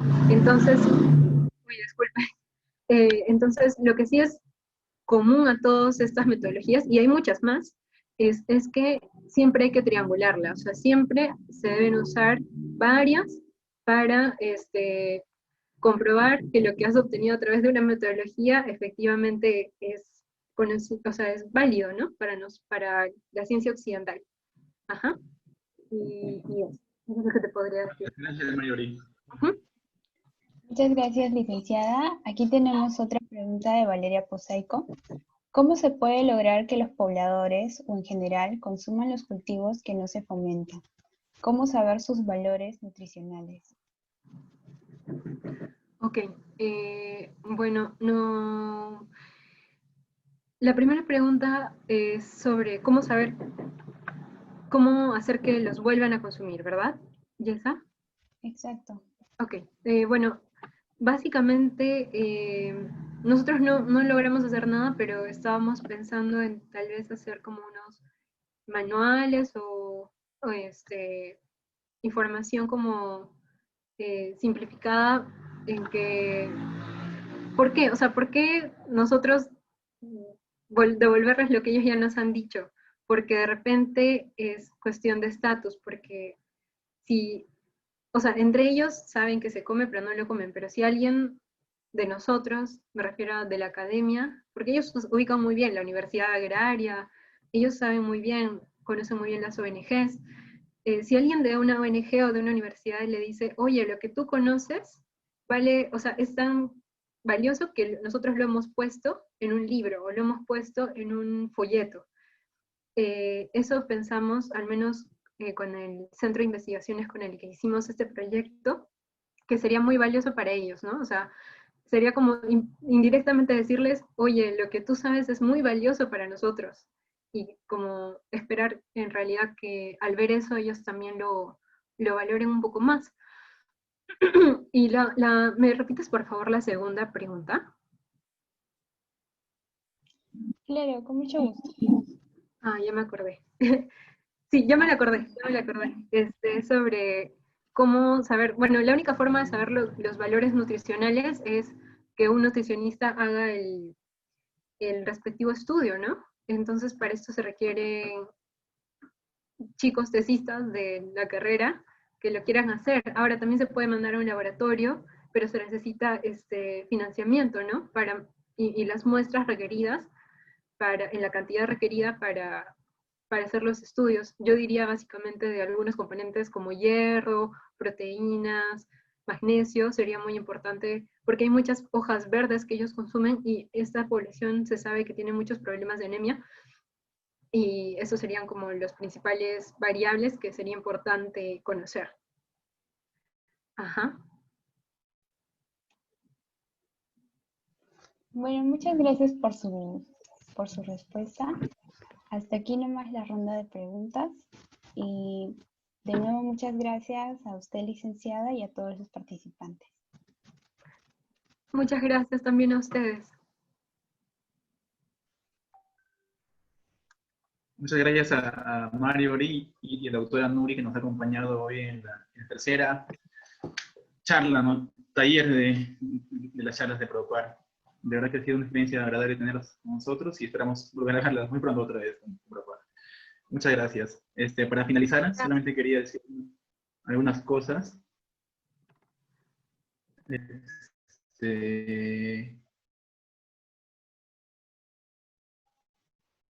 no se olviden los chicos que el próximo sábado también hay el cuarto taller, la cuarta fecha, ¿no?, del taller, que va a ser sobre agroecología urbana, agricultura urbana, agroecología urbana. Será mi ingeniera Ciura, seguro muchos lo conocen, del huerto, ¿no?